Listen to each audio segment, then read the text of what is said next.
Mencari identitas diri yang murni. Banyak orang yang mencari identitas diri yang murni, tapi sampai sekarang gak ketemu-ketemu tuh. Apa sih identitas diri yang murni itu? Identitas diri yang murni itu sesuatu yang tidak tercampur dengan duniawi ya. Maksudnya sesuatu yang murni yang kita dapatkan dari kecil tuh. Yang dari kecil kita lahir tuh langsung ada tuh.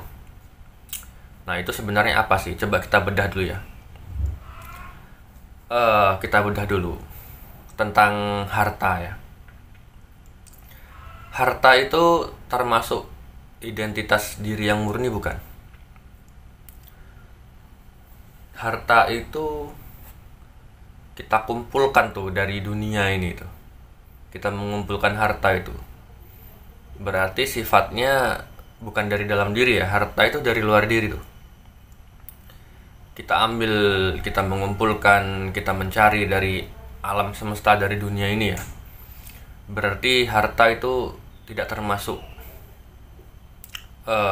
identitas diri yang murni. Lalu apalagi, mungkin ada yang bilang begini, mungkin identitas diri yang murni adalah nama.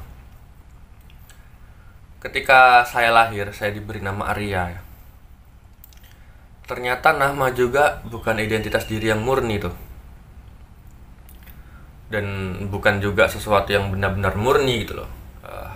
Apa gitu. Karena nama itu kita dapatkan dari orang tua ya, pemberian dari orang tua tuh. Ternyata nama juga bukan tuh yang kita cari tuh. Banyak orang mencari tapi belum ketemu nih. Kita riset lagi, mungkin kata orang, mungkin organ tubuh gitu ya. Apakah organ tubuh itu sesuatu yang murni juga? Ternyata organ tubuh juga bukan sesuatu yang murni. Karena nggak ada tuh orang lahir langsung gede tuh, langsung tiba-tiba dewasa gitu kan.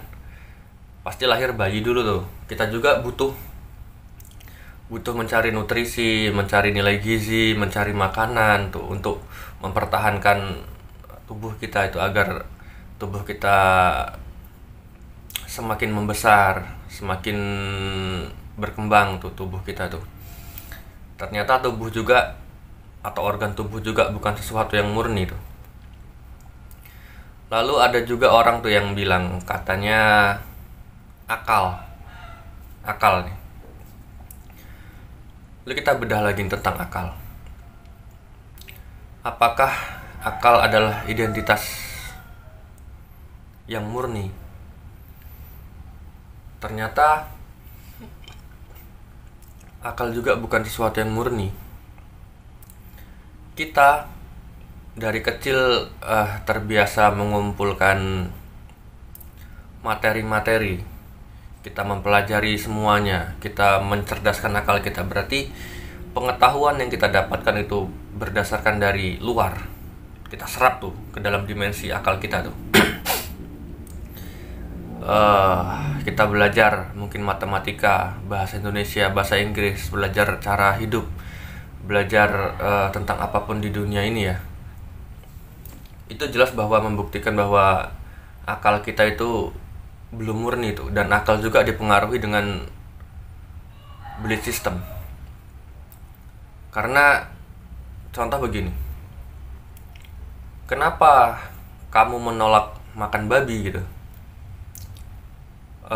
Mungkin sebenarnya nggak ada larangan yang makan babi itu ya.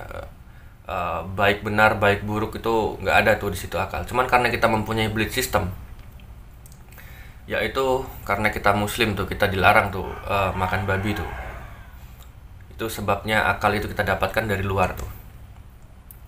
Lalu rasa, banyak orang yang bilang rasa, mengkaji rasa atau apapun itulah. Apakah rasa juga itu berasal dari dalam yang murni? Ternyata rasa juga bukan dari dalam yang murni ya. Rasa itu timbul ketika ada sebab akibat dari dunia ini. Contoh seperti kita mungkin melihat orang yang sedih, kita merasa sedih gitu, merasakan sedihnya seperti apa gitu.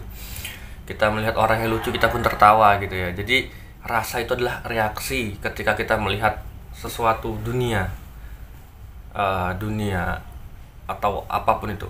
Jadi rasa itu juga bukan murni. Rasa juga itu kita dapatkan dari luar tuh. Kita mempelajari rasa ini, rasa itu, rasa anu. Semua kita pelajari. Rasa cinta seperti ini, rasa ini seperti ini, semua kita pelajari tuh. Lalu apa sih yang murni? Yang murni mungkin dari lahir itu ada gitu. Saya nggak mau bahas jauh-jauh ya. Cuman saya bocorkan sedikit saja. Yang murni di dalam kita itu cuma satu. Yang ingin saya jelaskan sini cuma satu, yaitu hidup. Hidup itu adalah murni. Dari semenjak kita lahir tuh sampai sekarang tuh,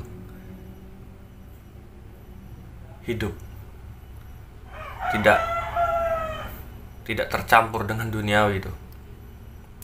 Hidup itu murni. Maka hargailah hidup kalian. Jangan sampai kalian diperbudak dengan harta, diperbudak dengan pemikiran, diperbudak dengan rasa-rasa, diperbudak dengan apapun.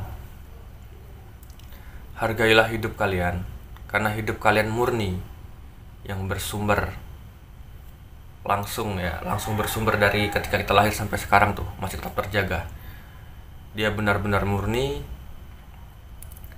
tidak terontaminasi dengan apapun. Harusnya seperti itu, tidak terontaminasi.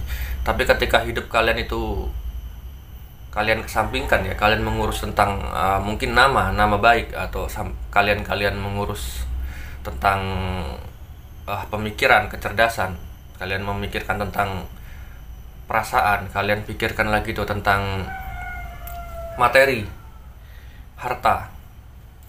Berarti hidup Anda itu kadarnya jauh lebih di bawah daripada semua itu. Maka hargailah hidup, karena hidup yang mengendalikan akalmu, mengendalikan nama baikmu, mengendalikan rasamu, mengendalikan materimu.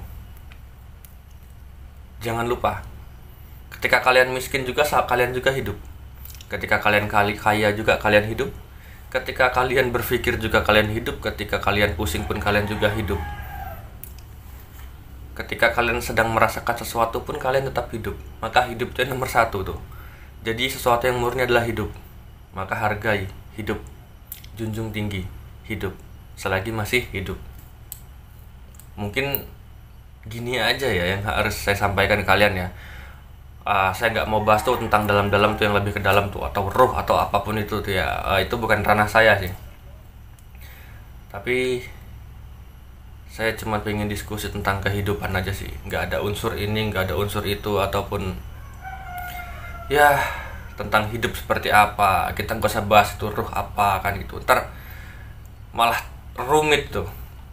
Kita bahas ruh begini begitu. Udah, kita cukup sini aja. Kita hargai hidup kita masing-masing.